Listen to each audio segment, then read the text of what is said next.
اللہ الرحمن الرحیم۔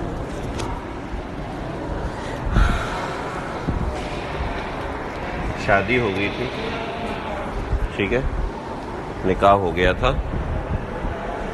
نکاح کے اندر ابھی رخصتی نہیں ہوئی یا میاں بیوی کی ملاقات نہیں ہوئی، طلاق ہو گئی ہے، تو طلاق ہونے کی صورت میں شوہر کے ذمہ کیا واجب ہے؟ مہر واجب ہے، بس 1000 روپے مہر ہے تو 1000 روپے واجب ہوگا۔ ہاں، ملاقات ابھی تک نہیں ہے بیچاروں کی۔ ہاں، کچھ بھی نہیں ہوگا۔ 2 حضرات کا اقوال ہے، طرفین کہتے ہیں کچھ بھی نہیں ہوگا، یا 10,000 مہر مقرر ہوا، رخصتی سے پہلے طلاق ہو گئی، مہر نہیں ہے، ٹھیک ہے۔ اگر رخصتی ہو گئی یعنی صحبت ہو گئی تو پھر طلاق ہوگی تو ہے بھائی، دونوں لوگ 10 مرتبہ استغفار کرو، عجیب لوگ۔ اگر بغیر وطی کے طلاق ہو گئی تو نصف مہر ہوگا، ٹھیک ہے، اور وطی کر کے طلاق ہوئی تو کچھ بھی واجب نہیں ہوگا، صحیح ہے، یعنی مہر کی ادائیگی ہو گئی تو ہو گئی۔ اگر وطی کے بغیر طلاق ہو گئی، ٹھیک ہے، تو عورت آدھا مہر واپس کر دے گی، مرد کے ذمے صرف آدھا مہر ہوگا، ٹھیک ہے بھائی۔ شادی ہوئی اور 10,000 مہر مقرر ہوا، ٹھیک ہے، 10,000 مہر اس نے ادا کر دیا، ٹھیک ہے، ادا کر دیا 10,000 مہر، وطی ہو گئی اور طلاق ہوگی تو کچھ بھی واجب ہے، عورت کے ذمہ کچھ بھی واجب نہیں ہے، ٹھیک۔ لیکن اگر وطی نہیں ہوئی پھر طلاق ہوگی تو 5,000 واپس کرے گی، یعنی آدھا مہر ملے گا، بقیہ پورا مہر نہیں ملے گا، ٹھیک ہے، بات سمجھ میں آ گئی ہے۔ لیکن مسئلہ یہ ہوا طلاق تو ہوئی نہیں تھی، ایک صاحب نے جھوٹی گواہی دے دی کہ ان کے درمیان طلاق ہو گئی ہے، ٹھیک ہے، تو قاضی جو ہے وہ دونوں میں فیصلہ کروا دے گا، فرقت کروا دے گا، علیحدگی کروا دے گا نا۔ اب وہ رجوع کر رہا ہے، کہتے ہیں میں نے تو طلاق کوئی نہیں ہوئی تھی، میں نے تو جھوٹ بولا تھا، طلاق کوئی نہیں ہوئی، میں نے جھوٹ بولا تھا۔ تو اب جو شخص رجوع کر رہا ہے مہر وہ ادا کرے گا، ٹھیک ہے، یعنی نصف مہر وہ واپس کرے گا، جو دلہن ہے وہ واپس نہیں کرے گی، ٹھیک ہے، وہ واپس کرے گا، کیونکہ اس کی وجہ سے طلاق ہوئی ہے، ان کا کوئی قصور نہیں تھا، مرد کا نقصان ہوا تو وہ نصف نقصان ہے، وہ واپسی نہیں ہو سکتی کیونکہ قاضی کا فیصلہ ہے، صحیح ہے، یہی بات ہے۔ وفی الطلاق قبل الوطی، وطی سے قبل طلاق ہو گئی، یعنی اگر کسی نے طلاق کی گواہی دی پھر اسے رجوع کیا تو اس معاملے میں ضمنا نصف المہر، یہ دونوں گواہ ہیں، یہ نصف مہر ادا کریں گے، صحیح ہے، بات واضح ہے۔ اگر تو مہر ادا کر دیا تھا تو مرد کو واپس کریں گے، اور مہر اگر ادا نہیں کیا تھا تو عورت کو دیں گے، صحیح ہے، بات سمجھ میں آ گئی ہے۔ چلو جی، وَلَمْ يَزْمِنَا لَوْ بَعْدَ الْوَطِي، لیکن کوئی بھی ضامن نہیں ہوگا اگر وطی کے بعد ہو، ہاں پھر گواہ، کیونکہ مہر کے عوض میں جو چیز حاصل ہونی تھی وہ ہو گئی، مل کے بزا حاصل ہونی تھی نا، مل کے بزا حاصل ہوگی، جب مل کے بزا حاصل ہوگی تو ادائیگی ہو گئی، لہٰذا کسی کے ذمہ کچھ بھی واجب نہیں ہے۔ ہاں، مرد نے اگر مہر ادا نہیں کیا تو اب اس کے ذمہ وہ ادا کرے گا، ٹھیک ہے بھائی، پھر یہ ضامن نہیں ہوگی کیونکہ ادائیگی ہو گئی، ٹھیک ہے بھائی۔ غلام کی قیمت ہے 10,000 روپیہ، صحیح ہے، غلام کی قیمت 10,000 روپے، ان دونوں نے گواہی دی کہ آپ نے یہ غلام آزاد کر دیا، قاضی فیصلہ دے دے گا جی غلام آزاد ہو گیا، حالانکہ میں نے آزاد نہیں کیا تھا، اب دونوں کہتے ہو جی ہم نے تو غلط فہمی ہوئی تھی، جھوٹ بولا تھا، تو اب اس کی قیمت تھی 10,000 روپے، تو 10,000 روپے مجھے دو گے، نکالو، صحیح ہے۔ وفی العتق زمین القیمہ، اور عتق کے اندر جو گواہ ہوں گے وہ قیمت کے ضامن ہوں گے. وفی القصاص، وفی القصاص، اس نے دعویٰ کیا، اس نے قتل کیا، ٹھیک ہے، اور 4 گواہ لے کر آ گیا، ٹھیک ہے، یہ 4 گواہوں نے گواہی دی، ہم نے قتل کرتے ہوئے دیکھا ہے، یہ بیچارہ مارا گیا، احمد مارا گیا قصاص کے اندر. اب ان 4 نے رجوع کر لیا، جی ہم سے غلطی ہوئی تھی، ہم جھوٹ بولا تھا، ہمیں معاف کر دو، ٹھیک ہے. تو اب بدلے میں ان 4 کو قتل نہیں کیا جائے گا بلکہ دیت لی جائے گی، یعنی 100 اونٹ، مطلب کتنے لاکھوں روپے ہوں گے. زمینہ دیت کے ضامن ہوں گے. ولم یقتصا، اور قصاص ان سے نہیں لیا جائے گا کیونکہ قصاص اس سے لیا جاتا ہے جس نے بذات خود قتل کیا ہوتا ہے. گواہوں نے بالواسطہ قتل کیا ہے، قاضی کے ذریعے سے قتل کیا ہے، براہ راست قتل نہیں کیا. براہ راست نہ قتل کرنے کی وجہ سے شبہ آ گیا، لہذا قصاص ساقط ہو جائے گا، دیت واجب ہوگی. قاضی کو کیوں گناہ ملے گا؟ اس نے تو گواہوں کی گواہی دیکھی ہے نا، اس نے دیکھا بھی ایک گواہ جو ہے سارے امام صاحب ہیں، اور اب سب امام صاحب ہی جھوٹ بول رہے تھے، تو قاضی بیچارہ کا کیا قصور ہے؟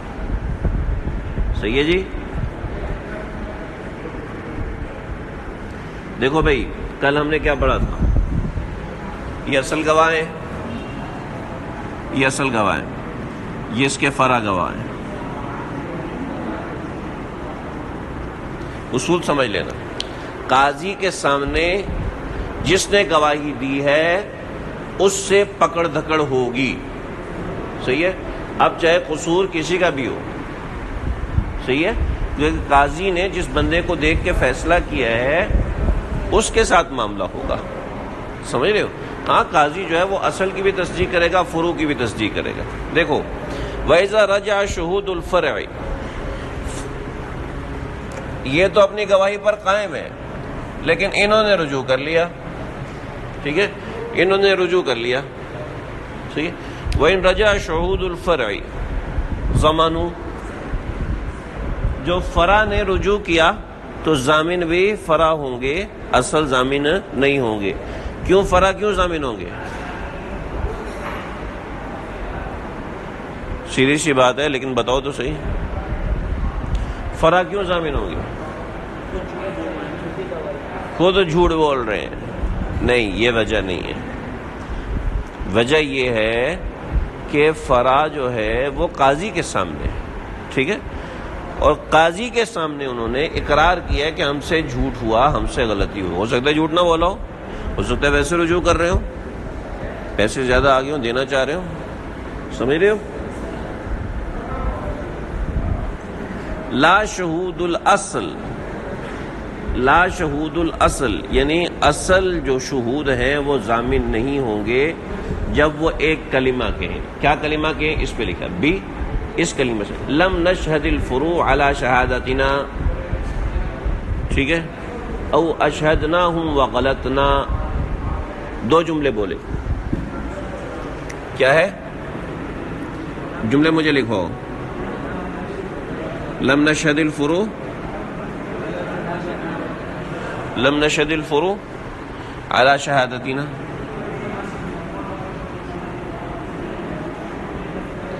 ٹھیک ہے نا. ایک جملہ یہ بولا، ٹھیک ہے، اور دوسرا جملہ یہ بولا، ٹھیک ہے. کیا ہے؟ وَأَشْهَدْنَاهُمْ،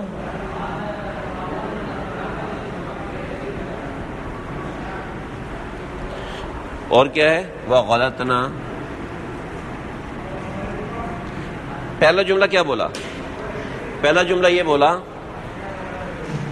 لم نشہد الفروع علی شہادتنا، ہم نے اپنی گواہ کے اوپر، اپنی گواہی کے اوپر ان دونوں کو گواہ نہیں بنایا، ٹھیک ہے.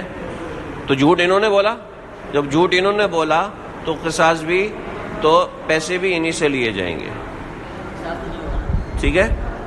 اصل نے انکار کر دیا، اصل نے انکار کر دیا کہ دیکھو ہم نے ان کو گواہ نہیں بنایا، ٹھیک ہے. انہوں نے اپنی طرف سے گواہی دی ہے، ہم نے گواہ نہیں بنایا تھا ان کو، ٹھیک ہے. بات سمجھ رہے ہو؟ فروع تو رجوع نہیں کر رہا، یہ اگلا مسئلہ، اس اگلے مسئلے میں فروع رجوع نہیں کر رہا، لیکن اصل نے 2 باتیں کہی. پہلی بات یہ کہی ہم نے ان کو گواہ نہیں بنایا تھا، انہوں نے اپنے طور پہ گواہی دی، وہ کہتے ہیں ہمیں انہوں نے گواہ بنایا تھا اور ہم پکے ہیں اور ہم رجوع نہیں کر رہے، لیکن اصل نے رجوع کیا، سمجھ رہے ہو؟ اصل نے رجوع کیا اور اصل نے کہا کہ دیکھو ہم سے یہ ہوا، یہ ہم نے ان کو گواہ نہیں بنائی، انہوں نے اپنے طور پہ گواہی دی، تو کیا ہوگا؟ ذمہ دار فروع ہوگا، فروع ذمہ دار ہوگا، ٹھیک ہے؟ اس سے لیا جائے گا، اس سے پیسے لیے جائیں گے، تم نے فلاں کا نقصان کروا دیا، ٹھیک؟ بات سمجھ میں آ گئی؟ بات واضح ہے؟ کیوں ایسا کیا جائے گا؟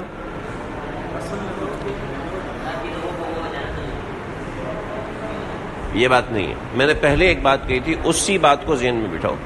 قاضی کے سامنے چونکہ فروع حاضر تھے، لہذا قاضی انہی کو ذمہ دار ٹھہرائے گا، ٹھیک ہے؟ قاضی کے سامنے اصل حاضر نہیں تھا، لہذا اصل کو ذمہ دار نہیں ٹھہرایا جائے گا، فروع کو ذمہ دار ٹھہرایا۔ آگے کی ایک کہانی جو کتاب میں نہیں ہے میں بتا رہا ہوں، فروع کو، تاکہ آپ لوگوں کو اشکال نہ ہو، فروع کو ذمہ دار ٹھہرایا، فروع کے ذمہ کیا لگے؟ 1 لاکھ روپیہ لگ گیا، ٹھیک ہے؟ 10 لاکھ روپیہ فروع کے ذمہ ہو گیا، ٹھیک؟ تو فروع کہے گا یار تم نے تمہیں گواہ بنایا تھا، پیسے نکالو، چلو ٹھیک ہے؟ تو فروع اپنے اصل سے رجوع کر لے گا جیسے اس کا جی چاہے، لیکن قاضی تو فروع سے لے گا کیونکہ فروع قاضی کے سامنے آیا، قاضی کے سامنے اصل نہیں آیا۔ اگر قاضی اصل کو بلائے گا تو نئے پنچایتیں کھڑے، نئے مسئلے کھڑے ہو جائیں گے۔ کس کو بلائے گا؟ قاضی جو اس کے سامنے حاضر ہے انہیں سے مسئلہ کرے گا، ٹھیک؟ اب اگلی بات سمجھنا آسان، اشہدناہم وغلطنا، ہم نے ان کو گواہ تو بنایا تھا لیکن ہم سے غلطی ہوئی تھی ان کو گواہ بنانے میں، ہم نے ان کو گواہ تو بنایا تھا لیکن ہم سے گواہ بنانے میں غلطی ہو گئی تھی۔ اس صورت میں بھی فروع کو ہی پکڑا جائے گا کیونکہ وہ قاضی کے سامنے حاضر تھے، اصل قاضی کے سامنے حاضر نہیں تھے۔ اب انہوں نے غلطی کی ہے، فروع چاہیں ان سے مانگے جیسے مرضی لیں، صحیح ہے؟ دیکھو اس عبارت کو سمجھو لیکن بین السطور تھوڑا سا سمجھنا پڑے گا۔ لا شہود الاصل یعنی لا یضمن شہود الاصل، جو اصل شہود والے ہیں ان کو ضامن نہیں ٹھہرایا جائے گا، بی اس کلمہ سے کہ لم نشہد الفروع علی شہادتنا، کہ ہم نے اپنی گواہی پر فروع کو گواہ نہیں بنایا تھا، ٹھیک ہے؟ او اشہدناہم وغلطنا، ہم نے گواہ تو بنایا تھا لیکن ہم سے گواہ بنانے میں غلطی ہوئی تھی۔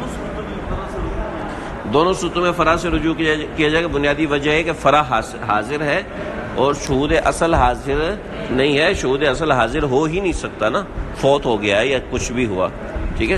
صاحبین کہتے ہیں نہیں، ان دونوں صورتوں میں فروع کو اصل کا پکڑا جائے گا، فروع کو نہیں پکڑا جائے گا، لیکن بات یہ ہے کہ اصل کی مجبوری تھی اس لیے اس نے فروع کو بنایا تھا، ٹھیک ہے جی؟ آگے چلے، اگلا مسئلہ، لو رجع الاصول والفروع ضمن الفروع فقط، اگر رجوع کر لیا اصل اور فرع دونوں نے تو پھر صرف فروع کو پکڑا جائے گا۔ کیوں؟ حاضر یہ تھے، قیاس تو یہی کہتا ہے کہ اصول کو پکڑا جائے کہ انہوں نے رجوع کیا اس کے بعد انہوں نے رجوع کیا، لیکن جیسے کہ صاحبین کہتے ہیں، امام محمد بھی یہ فرماتے ہیں، امام شافعی بھی، احمد ثلاثہ بھی یہ فرماتے ہیں، لیکن کیا ہے، ہم کہتے ہیں کہ انہم مباشرون، کہ یہ لوگ چونکہ قاضی کے سامنے تھے، قاضی انہیں کو ضامن ٹھہرائے گا، یہ آگے دیکھیں جس سے کرتے ہیں، ٹھیک ہے بھائی؟ اور بھی بہت سی ابحاث ہو سکتی ہے اس کے اندر، لیکن بس اتنا سمجھ لینا کافی ہے، مختصر سی بات اور ضروری بات جس سے بنیادی مسئلہ سمجھ میں آتا ہے، ٹھیک ہے؟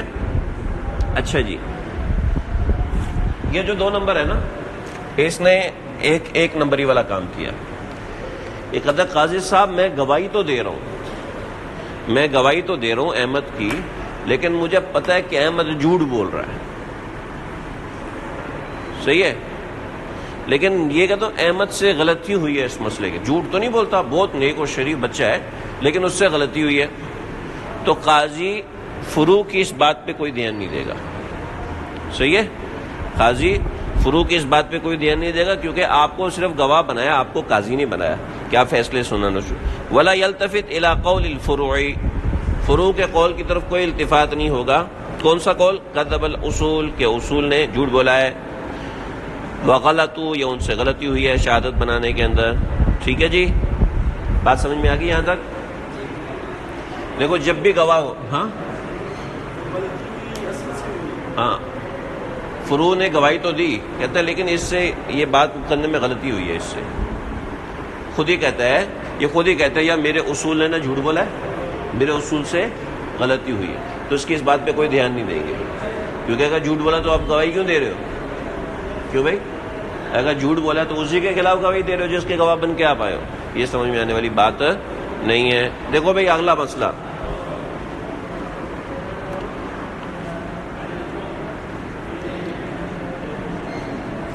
یہ گواہ، یہ دونوں گواہ قاضی کے پاس گئے، ٹھیک ہے، قاضی کے پاس جا کے کہنے لگے احمد نے چوری کی ہے، ٹھیک ہے، تو قاضی کی کیا ذمہ داری ہے؟ احمد کا ہاتھ کاٹ دے بس، ہے؟ قاضی کی کیا ذمہ داری ہے؟ احمد کا ہاتھ کاٹ دے۔ قاضی اپنا ایک بندہ بھیجے گا، پولیس والے کو بھیجے گا، ٹھیک ہے، خالد کے پاس، خالد بھائی یار آپ اس علاقے کے بڑے سیٹھ ہو، رئیس ہو، بتاؤ یہ دونوں بندے اچھے ہیں برے ہیں؟ اس نے کہا جی بہت اچھے آدمی ہیں۔ خالد نے کہا بہت ہی اچھے آدمی ہیں، نیک ہیں، شریف ہیں، دونوں امام صاحب ہیں، دونوں مدرسے میں استاد ہیں، دونوں متقی پرہیزگار ہیں، دونوں رات کو سوتے نہیں ہیں، دن کو جاگتے نہیں ہیں، بہت اچھے آدمی ہیں، ٹھیک ہے۔ تو اب کیا ہے؟ اب اس نے ان کے ہاتھ کاٹ دیے، قاضی نے ان کے ہاتھ کاٹ دیے، ٹھیک، نہیں مجرم کے ہاتھ کاٹ دیے قاضی نے، ٹھیک ہے۔ اب یہ خالد آیا قاضی کے پاس، قاضی صاحب مسئلہ ہو گیا یار، یہ تو 1 نمبر کے 2 نمبر ہیں، تو 1 نمبر کے 2 نمبر ہیں، مجھے تو پتہ ہی نہیں، میں تو غلطی سے آپ ان کے بارے میں بتا دیا کہ یہ ٹھیک ہے۔ قاضی کی ذمہ داری ہے نا انویسٹیگیشن کرے۔ اب کیا ہے؟ اب پتہ چلا یہ واقعے جھوٹے ہیں اور ابراہیم بھائی کا نقصان کروا دیا، ٹھیک ہے، تو اس صورت میں کون ضامن ہوگا؟ خالد ضامن ہوگا، ٹھیک ہے جی، اس صورت میں خالد ضامن ہوگا۔ ضمن المزکی بالرجوع، جس نے گواہوں کا تزکیہ کیا تھا کہ یہ گواہ معتبر ہیں، اب وہ ضامن ہوگا رجوع کی وجہ سے۔ سمجھ رہے ہو بھائی؟ بات واضح ہے؟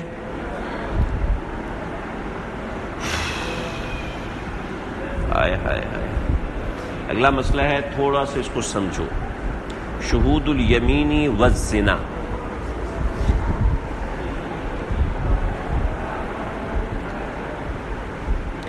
ضمن المزکی بالرجوع، ٹھیک ہے، ضمن الشہود الیمینی، ٹھیک ہے، ضمن شہود الیمینی اور ضمن شہود الزنا۔ سمجھ رہے ہو؟ کیسے سمجھوں؟ دیکھو بھائی،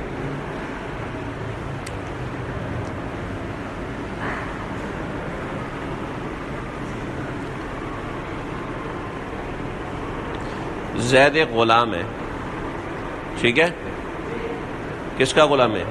ہاں بھائی کس کا غلام ہے؟ کس کا غلام ہے؟ چلو ابراہیم نہیں بول رہا، ابراہیم کا غلام کہہ دیتے ہیں۔ زید ابراہیم کا غلام ہے، ٹھیک، یہ دونوں بھائی آئے، ٹھیک ہے، یہ دونوں گواہ آئے اور انہوں نے قاضی کے پاس آ کے گواہی دی کہ ابراہیم کہتا ہے کہ میرا غلام اگر مسجد میں داخل ہو گیا تو یہ آزاد ہے، کہ بڑا گندا آدمی ہے، مسجد جاتے، اگر یہ مسجد چلا جائے میں آزاد ہے، یہ ابراہیم کہہ رہا تھا، ٹھیک ہے، بات تو صحیح ہے۔ اب اس کے اوپر یہ 2 آدمی آئے اور کہا ہم نے خود دیکھا زید مسجد میں داخل ہو رہا تھا، زید مسجد میں داخل ہو رہا تھا، زید نے قسم کھائی ہے، زید نے کوئی بھی نظر مانی ہے، جو بھی کیا ہے کہ اگر میرا غلام مسجد میں داخل ہوا تو وہ آزاد ہے، ٹھیک ہے بھائی، وہ مسجد میں داخل ہوا تو وہ آزاد ہے. ٹھیک ہے، یہ کیا تھی؟ یہ یمین پر گواہ بنے. ٹھیک، یہ گواہ کس پہ بنے؟ یمین پر، کہ زید نے قسم کھائی ہے، زید نے نظر مانی ہے، زید نے یہ بات کہی ہے. کیا بات کہی؟ کہ اگر زید ابراہیم نے قسم کھائی ہے، یمین اٹھائی ہے کہ میرا غلام اگر مسجد چلا گیا نا تو وہ آزاد ہے. اس کے اوپر نمبر 1 نے گواہی دی. ٹھیک ہے، زید جو ہے وہ مسجد میں داخل ہوا، اس کے اوپر گواہی دی نمبر 3 نے. ٹھیک ہے، تو یہ شہود علی الشرط ہے.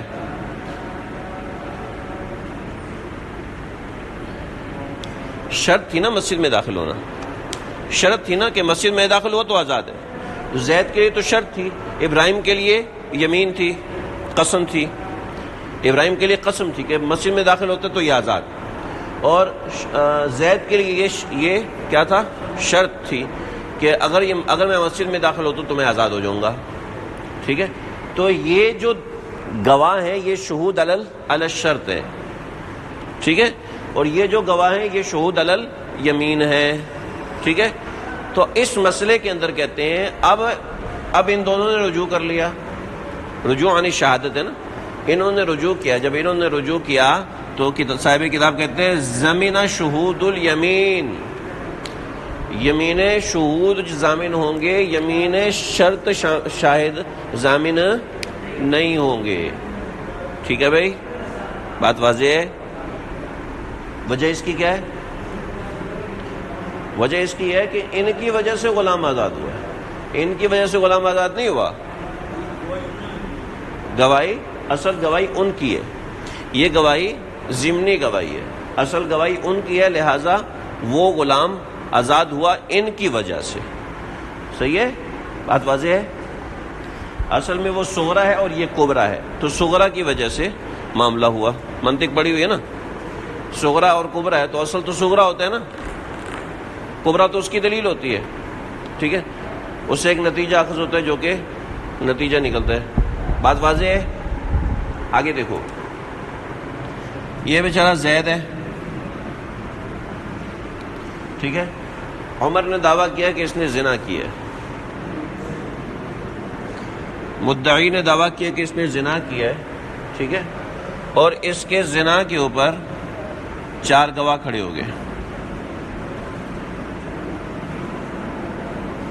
ٹھیک، اس کے زنا کے اوپر 4 گواہ کھڑے ہو گئے. جب میں نے دیکھا یہ وہاں پر زنا کر رہے تھے. زنا کے لیے گواہی آپ کو پتہ ہی کیسے دی جاتی ہے. یہ 4 گواہ ہو گئے. ٹھیک ہے، لیکن یہاں پر امام صاحب آئے 2 بندوں کے ساتھ، اور امام صاحب نے کہا ہم گواہی دیتے ہیں یہ بندہ شادی شدہ ہے، یہ بندہ اس کی اس عورت کے سے شادی ہوئی، اس وجہ سے یہ سب کچھ ہو رہا تھا، تو یہ شادی شدہ ہے. ٹھیک ہے، اب کیا ہوا؟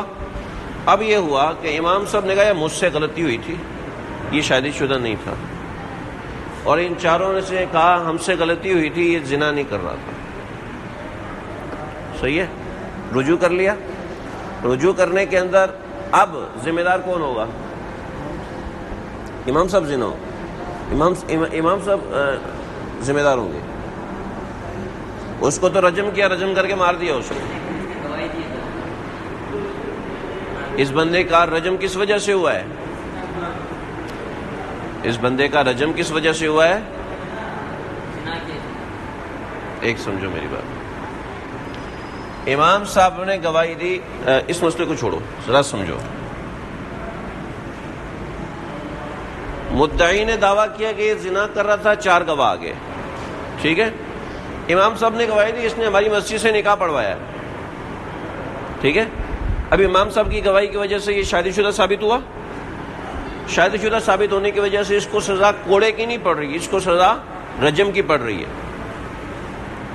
صحیح ہے، اس کو سزا رجم کی پڑ رہی ہے. بات واضح.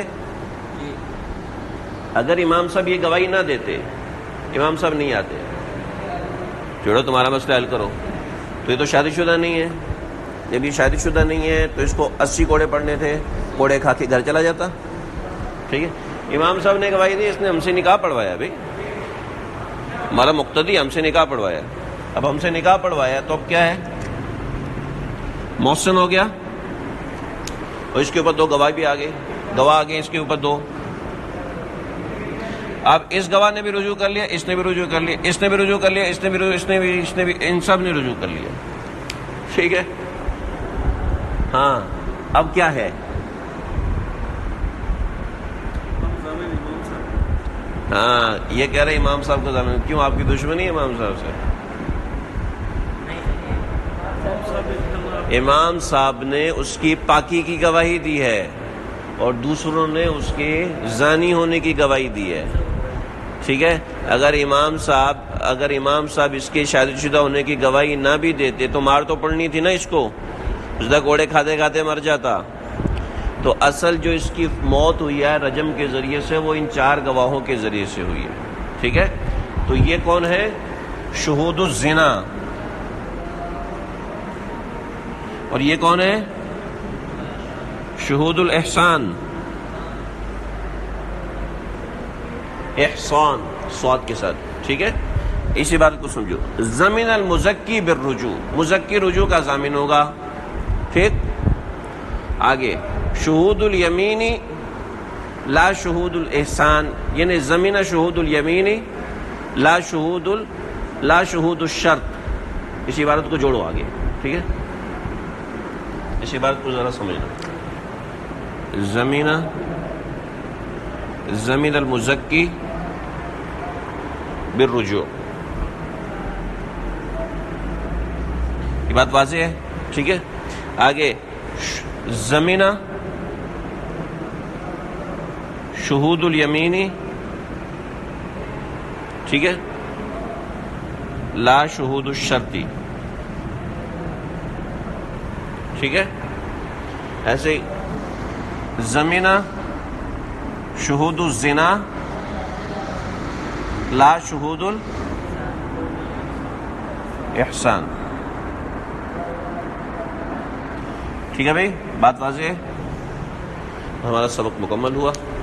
ہمارا سبق یہیں تک ہے. انشاءاللہ آپ کے سماعی امتحان کی تیاریاں بھی یہیں تک ہوں گی. اس کو حل کر لو, عبارت اچھی ہے, اس کو سمجھ لو, انشاءاللہ کافی سمجھنے کی چیز ہے. ہم کوشش کریں گے کل سے پیچھے سے دوہرائی کریں. السلام علیکم ورحمۃ اللہ. صلی اللہ تعالیٰ علیہ وسلم.